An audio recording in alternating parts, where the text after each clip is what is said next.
In today's video, I'm going to teach you how to embed a HubSpot form in just 5 minutes. So let's dive right in and simplify the process for you.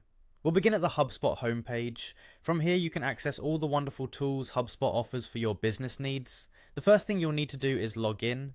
You can find the login button on the top right corner of the homepage. Simply click on it and enter your credentials to access your HubSpot account. Once you're logged in, you'll land on the HubSpot home screen. It's a hub of all your activities and analytics at a glance. From here, navigate to the Forms section because that's where you can manage and create the forms you want to use on your website.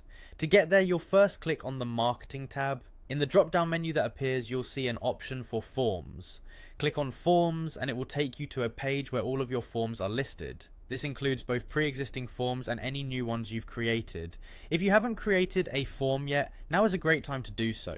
Choose the form you wish to embed, simply click on the form that matches your project's needs. Doing so will take you to the detailed form settings page. Here, you can customize and fine-tune your form to gather the most relevant information for your business. Now we move on to the critical step, embedding your form. On the Forms page, look for the Embed button. Clicking on Embed will generate an embed code, which is simply a little snippet of HTML code that you can place on your website. Copy this code because it's crucial for the next step.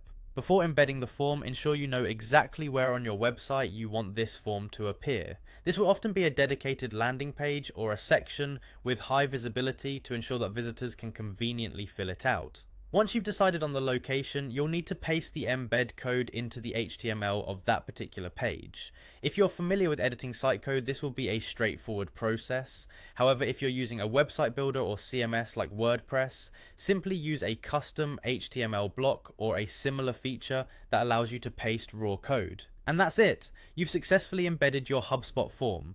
Now visitors can interact with it and submit their details directly through your site. By following these steps, you'll have more control over your data collection and engagement strategy, enhancing your website's functionality with ease. I hope this guide has simplified the embedding process for you. Thanks for watching, and be sure to subscribe for more quick and easy tutorials.